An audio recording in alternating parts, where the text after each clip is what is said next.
السلام علیکم ورحمۃ اللہ وبرکاتہ۔ امید ہے آپ سب لوگ خیریت سے ہوں گے۔ آج کا ہمارا جو سبق ہے سبق نمبر 40، سورہ بقرہ بقیہ آیت 143۔ اعوذ باللہ من الشیطان الرجیم، بسم اللہ الرحمن الرحیم۔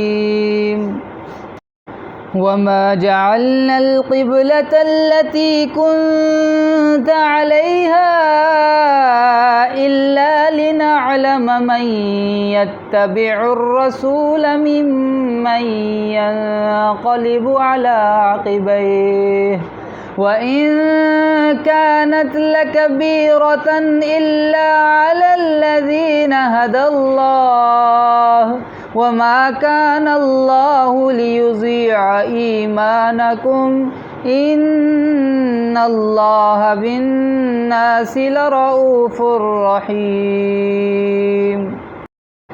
جس قبلے پر تم پہلے تھے اسے ہم نے صرف اس لیے مقرر کیا تھا کہ ہم جان لیں کہ رسول کا سچا تابعدار کون ہے اور کون ہے جو اپنی ایڑیوں کے بل پلٹ جاتا ہے۔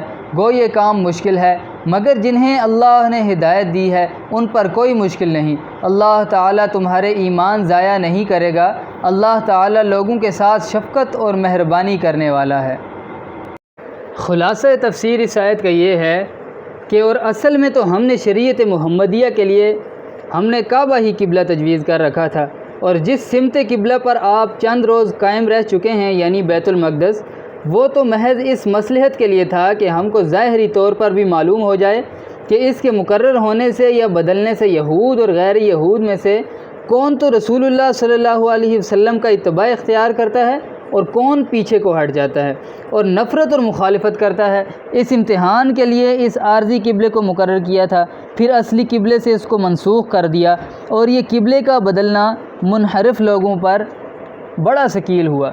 ہاں، مگر جن کو اللہ تعالیٰ نے سیدھے راستے کی ہدایت عطا فرمائی ہے، جس کا بیان اوپر آ چکا ہے کہ احکام الہیہ کو بے چوں چراں قبول کر لینا ان کو کبھی گراں نہیں ہوتا۔ جیسا پہلے اس کو خدا کا حکم سمجھتے تھے، اب اس کو بھی سمجھنے لگے، اور ہم نے جو کہا ہے کہ بیت المقدس قبلہ غیر اصلی تھا، اس سے کوئی شخص یہ وسوسہ نہ لائے بس تو جتنی نمازیں ادھر پڑھی ہیں ان میں ثواب بھی کم ملا ہوگا کیونکہ اصلی قبلے کی طرف منہ نہ تھا۔ سو اس وسوسے کو دل میں نہ لانا، کیونکہ اللہ تعالیٰ ایسے نہیں کہ تمہارے ایمان کے متعلق اعمال مثلا نماز کے ثواب کو ضائع اور ناقص کر دیں، اور واقعی اللہ تعالیٰ تو ایسے لوگوں پر بہت ہی شفیق اور مہربان ہے۔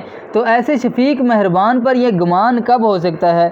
کیونکہ کسی قبلے کا اصلی یا غیر اصلی ہونا تو اللہ ہی جانتے ہیں۔ تم نے تو دونوں کو اللہ جل شانہ کا حکم سمجھ کر قبول کیا، اس لیے ثواب بھی کسی کو کم نہ ہوگا۔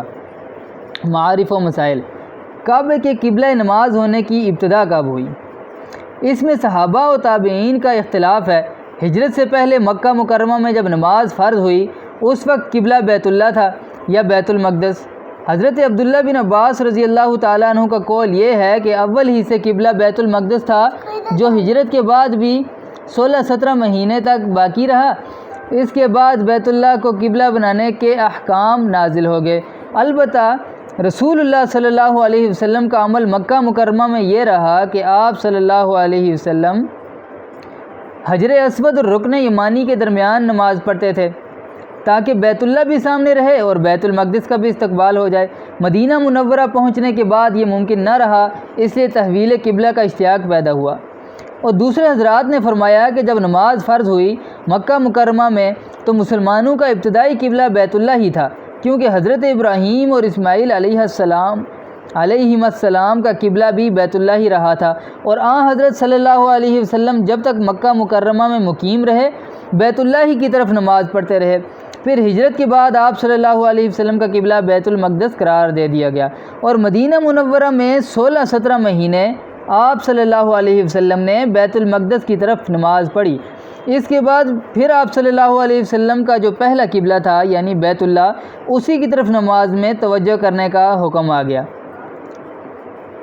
اور حکمت اس کی یہ بیان کی جاتی ہے کہ مدینہ منورہ میں تشریف لانے کے بعد چونکہ قبائل یہود سے سابقہ پڑا تو آن حضرت صلی اللہ علیہ وسلم نے ان کو مانوس کرنے کے لیے انہی کا قبلہ بإذن خداوندی اختیار کر لیا، مگر پھر تجربے سے ثابت ہوا کہ یہ لوگ اپنی ہٹ درمی سے باز آنے والے نہیں، تو پھر آپ صلی اللہ علیہ وسلم کو اپنے اصلی قبلہ یعنی بیت اللہ کی طرف رخ کرنے کا حکم مل گیا، جو آپ صلی اللہ علیہ وسلم کو اپنے آبا ابراہیم اور اسماعیل علیہم السلام کا قبلہ ہونے کی وجہ سے طبعاً محبوب تھا۔ اور قرطبی نے ابو العالیہ ریاحی سے نقل کیا ہے کہ حضرت صالح علیہ السلام کی مسجد کا قبلہ بھی بیت اللہ کی طرف تھا۔ اور پھر ابو العالیہ نے نقل کیا ہے کہ ان کا یہودی سے مناظرہ ہو گیا، یہودی نے کہا کہ موسیٰ علیہ السلام کا قبلہ بیت المقدس تھا، اور ابو العالیہ رحمۃ اللہ نے کہا کہ نہیں، موسیٰ علیہ السلام بیت المقدس کے پاس نماز پڑھتے تھے، مگر آپ صلی اللہ علیہ وسلم کا رخ بیت اللہ ہی کی طرف ہوتا تھا۔ یہودی نے انکار کیا تو ابو العالیہ نے کہا کہ اچھا، میرے تمہارے جھگڑے کا فیصلہ حضرت صالح علیہ السلام کی مسجد کر دے گی جو بیت المقدس کے نیچے ایک پہاڑ پر ہے۔ دیکھا گیا تو اس کا قبلہ بیت اللہ کی طرف تھا۔ اور جن حضرات نے پہلا قول اختیار کیا ہے ان کے نزدیک حکمت یہ تھی کہ مکہ مکرمہ میں تو مشرکین سے امتیاز اور ان سے مخالفت کا اظہار کرنا تھا، اس لیے ان کا قبلہ چھوڑ کر بیت المقدس کو قبلہ بنا دیا گیا۔ پھر ہجرت کے بعد مدینہ طیبہ میں یہود و نصارہ سے امتیاز اور ان کی مخالفت کا اظہار مقصود ہوا تو ان کا قبلہ بدل کر بیت اللہ کو قبلہ بنا دیا گیا۔ اسی اختلاف اقوال کی بنا پر آیت مذکورہ کی تفسیر میں بھی اختلاف ہو گیا کہ قبلۃ التی کنت علیہا سے کیا مراد ہے۔ قول اول کی بنا پر اس سے مراد بیت المقدس ہے جو آپ صلی اللہ علیہ وسلم کا قبلہ اولا تھا، اور قول ثانی کی بنا پر اس سے مراد کعبہ بھی ہو سکتا تھا کیونکہ وہی آپ صلی اللہ علیہ وسلم کا پہلا قبلہ تھا۔ اور مفہوم آیت کا دونوں صورتوں میں یہ ہے کہ ہم نے تحویل قبلہ کو آپ صلی اللہ علیہ وسلم کا اتباع کرنے والے مسلمانوں کے لیے ایک امتحان قرار دیا ہے تاکہ ظاہر طور پر بھی معلوم ہو جائے کہ کون آپ صلی اللہ علیہ وسلم کا صحیح فرما بردار ہے اور کون اپنی رائے کے پیچھے چلتا ہے۔ چنانچہ تحویل قبلہ کا حکم نازل ہونے کے بعد بعض ضعیف الایمان یا وہ جن کے دلوں میں کچھ نفاق تھا اسلام سے پھر گئے اور رسول اللہ صلی اللہ علیہ وسلم پر یہ الزام لگایا کہ یہ تو اپنی قوم کے دین کی طرف پھر گئے ہیں۔ اللہ جل شانہ ہمیں سمجھنے کی، عمل کرنے کی توفیق عطا فرمائے۔ وآخر دعوانا ان الحمد للہ رب العالمین۔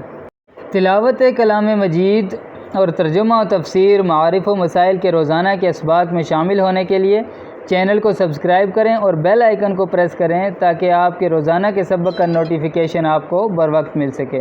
جزاک اللہ خیرا کثیرا۔